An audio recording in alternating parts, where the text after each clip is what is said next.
Mr. Donahue, the Trump administration offered multiple justifications for launching strikes on Iran. First, we're talking about the nuclear threat, imminent danger, and regime change. Which do you believe is the real reason, and which is the narrative built for public consumption? Thanks for having me on, Anna. It's great to be here. War is a very complicated topic. The Iranian regime under Ayatollah Khamenei was screaming death to America for almost 5 decades, and it's very plausible that the Trump administration, in coordination with Israeli intelligence and Israeli military, decided that now was the time. Maybe they were getting close to actually developing a nuclear bomb. The latest data indicates that their enriched uranium was reaching critical levels. So I think that's definitely a reason why we went to war. Um, you know, After the United States invaded Venezuela, we also put significant pressure on Chinese resources, and with Iranian oil now under significant strain, that puts a heavy amount of damage on the supply chains for the Chinese energy sector. I think there's a lot of reasons why we went to war. I think regime change could be one of them.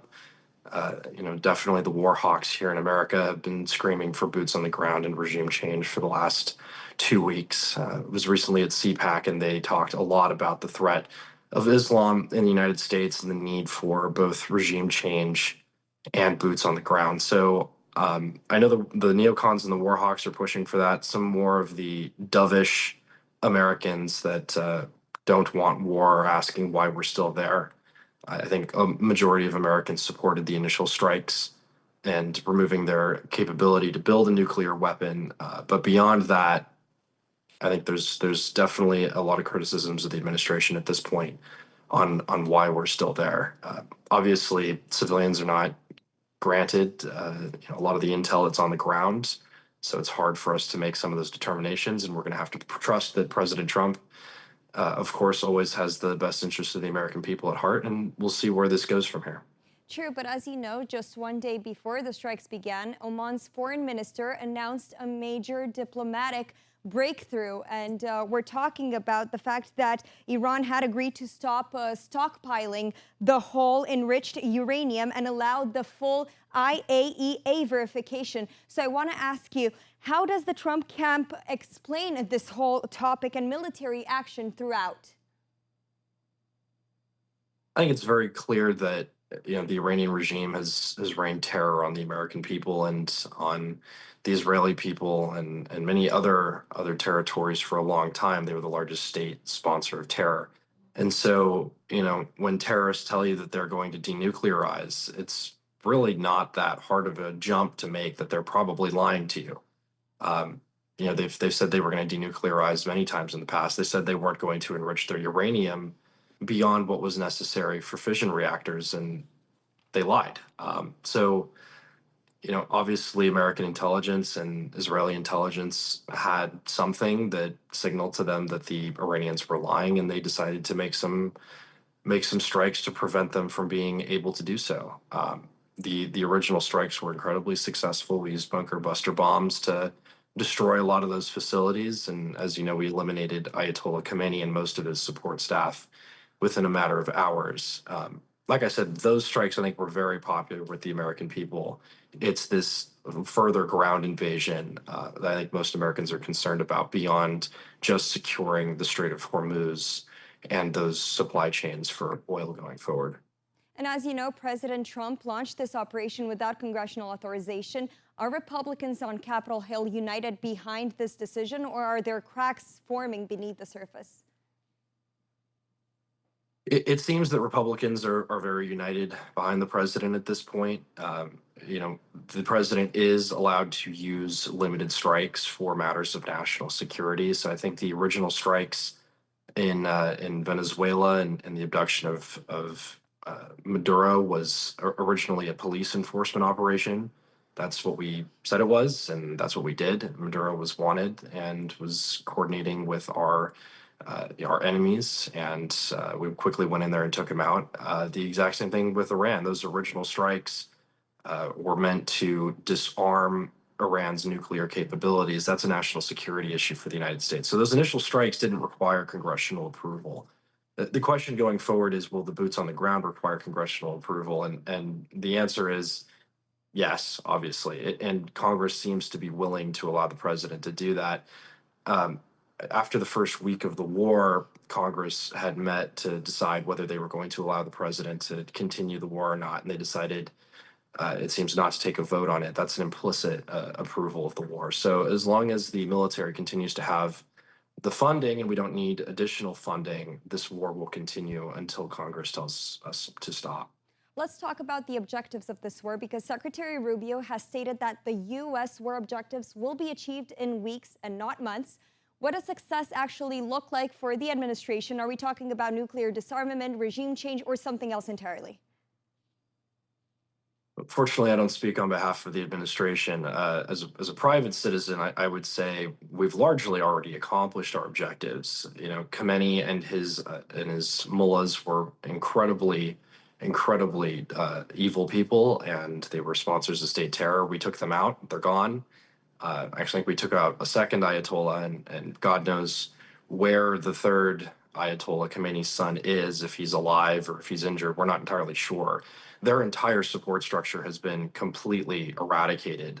And it's actually making discussions very difficult at this point because negotiators don't know what the command structure wants them to say. So that's part of the reason why I think this is taking so long. They are so discombobulated, they don't even know what they want to be doing. You've got a lot of regional commanders that are firing off missiles all over the Gulf and attacking their allies. So I think our first priority right now needs to be securing the Strait of Hormuz and ensuring that gas doesn't go above $100 a barrel, or doesn't stay there. I know it's touched a couple of times. We need to protect the troops in the region. I think securing the security of our troops and our allies needs to be a major priority. We can't lose any more life in this conflict. We've already lost too many American soldiers. We need to protect our allies in Saudi Arabia and Qatar and all these other countries that allow us to have bases there and have taken bombs on our behalf, and Israel and Jordan, obviously, for other reasons. We need to ensure that they don't continue to get shelled by Iranian missiles. So now I think this is a defensive operation. We need to protect our allies. We need to take over the Strait of Hormuz, and then we need to find a way to de-escalate and get the Ayatollah and his regime to step down. And what that regime change is going to look like, I don't think the United States necessarily should have a say in that. But we've got really bad experiences in the past with the United States toppling regimes and then installing our own leaders. You know, we did that with Project Ajax, putting in Mr. Pahlavi's father, you know, the first shot. When we put them in, there was a period of peace, but obviously the people were not happy with it, overthrew him, and instituted Khamenei. So I think the United States really shouldn't have a say or do anything with having a presence in the actual takeover or change of regime. That needs to be up to the Iranian people. They need to come together and democratically elect a ruler. But our priority right now as the United States needs to be securing the Strait of Hormuz and protecting our allies. Reports indicate that Israel's strikes on Iran's largest natural gas deposit have depended and created these tensions between Washington and Tel Aviv over their divergent end goals. But do the U.S. and Israel truly share the same objectives in Iran, or are their interests beginning to separate alongside the way? You know, I think originally our interests were aligned. President Trump has made it very clear that he didn't really want to start any new wars. So the fact that we went into Iran seems to suggest that our objectives were aligned, at least at one point in this conflict. President Trump was very angry with Prime Minister Netanyahu over some of the bombings of these energy sites. And I think that's for several reasons. The first is, if we want the people of Iran to be able to overthrow the Khamenei line and put in the Shah again, or put in somebody else, democratically elect someone else, by crippling their economy, you're setting them back decades and making it difficult for the people of Iran to live peacefully. So I think President Trump was very upset with that. It also causes widespread effects in the economy elsewhere. If gas starts increasing in price, you're going to see increasing, food prices. You're going to see increasing strain on the American people and the European people. There are some arguments on the Republican side that attacking Iran's energy infrastructure also hurts China. Um, with the midterms coming up, I think that's a very politically poor move. And I think President Trump knows that. Going into a hotly contested midterm this year, having gas prices increase dramatically is really going to hurt Republicans. And dragging out this war is going to really hurt Republicans because nobody here, with the exception of the war hawks, wants a prolonged engagement. So, yes, I think there's definitely tensions between President Trump and Prime Minister Netanyahu. I think it largely revolves around, Israel wanting to finish this and be done. You know, they did not de-escalate with the people of Gaza and continued to fire missiles until Gaza was mostly destroyed. I think they have a very different strategy when it comes to finishing wars than we do. Israel wants to see this all the way through, and that's their prerogative. That's totally fair. They've dealt with this state terror. They've lost a lot of citizens. I think it's totally fair for Israel to want that. Whether the United States needs to agree with them is a completely different question. And so, if it comes to the point where the United States has fulfilled all of its objectives and Israel wants to continue bombing, the conversation needs to be had whether the United States is going to continue to support that. And so, my hope is that President Trump and this administration will fulfill its objectives, secure our allies, secure the Strait of Hormuz, keep gas prices low, and end the war as quickly as possible, or we're going to have a very difficult time in this upcoming midterm. What does a difficult time mean? Because energy prices, as you said, have spiked globally as a direct consequence of this war. How long can Trump politically sustain this conflict if fuel prices keep rising for American families? Midterms are not until November. I think we need several months headway on that in order to have a successful ground operation campaign here. So realistically, ideally the war should be over by now. If it's not over within the next few weeks, I think the Republicans are going to have a very difficult time at the ballot box. We're already seeing polling numbers slip. I think we need to be very careful. And this is a midterm season that objectively is not going to look very good for Republicans. The current projections are that the Republicans will lose the House and potentially keep the Senate. Those are the current numbers. We're going to do our best to turn that around. I don't think it's outside of the realm of possibility that Republicans do keep the House, but the numbers aren't looking terrific right now, and we need to be having honest conversations in the GOP about whether this war is going to hurt or help us going forward. And I think the obvious answer is that it's going to hurt us. And so we need to wrap this up as fast as humanly possible, get gas prices back down so we can have a chance of winning in the midterms and keeping the House and the Senate for President Trump for the next 2 years. Mr. Donahue, you know that Romania hosts key NATO strategic assets in the region. What is Washington's expectations from Eastern flank allies in the context of this war? And what role should countries like Romania play? I think the president has been very clear that he wants help from the NATO allies. It's at one point, Canada and England and France were engaged and ready to start fighting. I think the war is largely de-escalated from that point. Again, I don't want to speak on behalf of the administration because I'm not a politically appointed official. But my take is that, largely, if we're going to be utilizing any of our allies in the future in this fight, it's largely going to be for just using the bases as landing points. I know the president has been really frustrated with Spain in the last few days because we weren't allowed to use their airspace, and so flying around ends up taking quite a bit more time and energy and gas, and so it just becomes more expensive. So I think the ask from the president would just be, probably along the lines of let us use the airspace and let us use the bases. And I don't think the president's going to be asking for troops or any aid from any of our Western or Eastern European allies. I don't think it's necessary at this point. Their Navy and Air Force have been completely crippled. And as far as I'm aware, their ability to launch missiles has been crippled by over 90%. So I think the threat from Iran is small enough now that the United States is not going to need any military support beyond just airspace and base utilization. You were personally in Bucharest supporting George Simion, calling what happened there anti-democratic lawfare.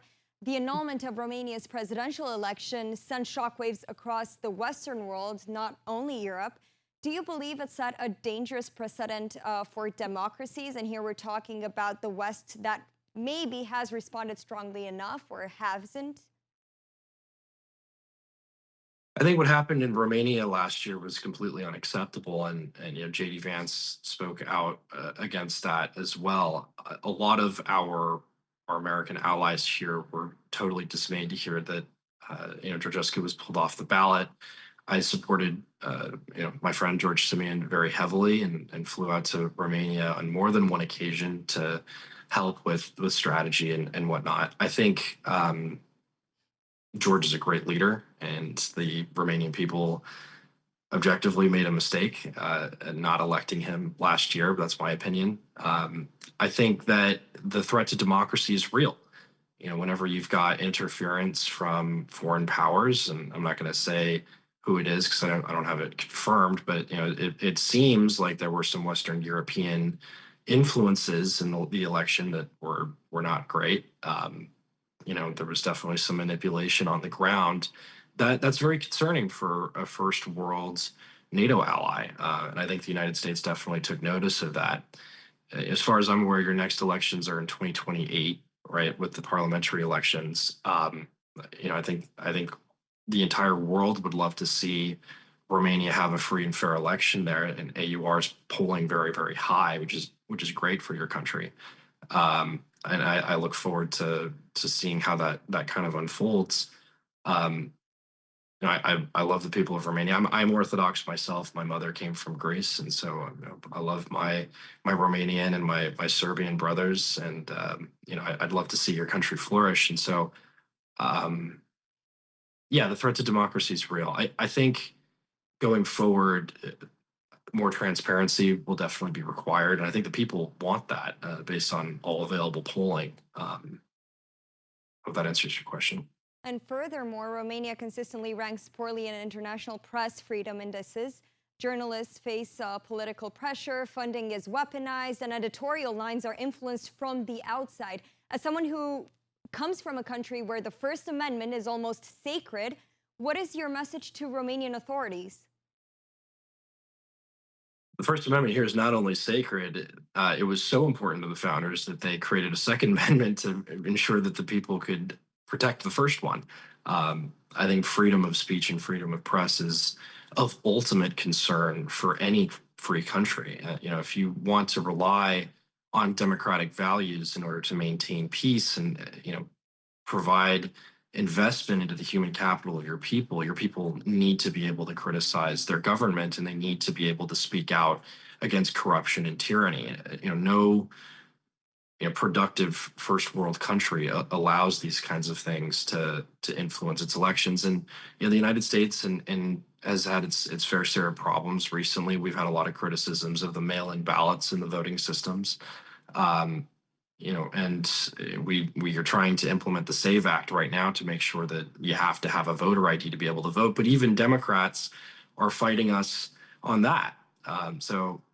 This is the language of power. This is what corrupt officials want to do in order to maintain their power. And it's typically because their ideas aren't very good.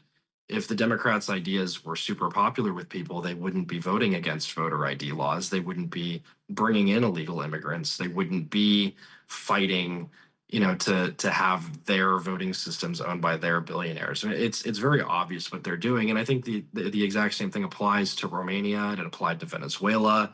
It applies to a lot of countries. It's just a message of power. And so the question for the people is, do you want to continue letting corrupt officials meddle in your elections and overriding your voice, or are you going to ensure that your voice is heard at the ballot box. And that's the entire point of democracy. One final question. Romania's National Audiovisual Council has issued sanctions and warning against television stations over their coverage of political sensitive topics, including ours, or may I say mainly ours. In the United States, a government body fining broadcasters for editorial content would be considered unconstitutional. Do you believe institutions like Romania's CNA can become instruments of political censorship disguised as regulation? I have a lot of respect for your TV channel, and I've been on it once before in Romania. I think you guys do a lot of great work. I think it's a shame that they are using some of these institutions as a weapon against you. I think it's very possible for them. So if the question is, can they do this? The answer is yes. Law ultimately is a tool of power. So yes, they can do this, but it doesn't mean it's right. It doesn't mean it's constitutional. It doesn't mean it's moral. And so I don't think the people should stand for it, right? I don't think business owners should stand for it. I don't think the people should stand for it. And so if you've got corrupt officials and you've got a corrupt judiciary, people need to stand up and say something. They need to use their voices. They need to peacefully protest. And then if that doesn't end up working, you escalate in other areas at the ballot box. In the United States, we have a saying. It's called "too big to rig," and the idea there is that if enough people come out and vote for something, it is impossible for the government to continue to suppress their voice. Georgescu got pulled off the ballot. Clearly, the Romanian people didn't care enough about it. Otherwise, there would have been so many people voting for George Simeon as a result that the government's actions wouldn't have taken any effect. And so, going forward in your next election cycles, the people of Romania need to come together and have an honest conversation about the corruption in the government and say, we've had enough of this. We're going to vote for the opposition no matter what so that we can have regime change and we can clean up these corrupt practices. And that's the only way you're going to fix this problem. Mr. Donahue, thank you very much for your insight. Thank you for being on our show. Looking forward to meeting you soon, maybe in Romania. I would love that. My absolute pleasure. Thank you.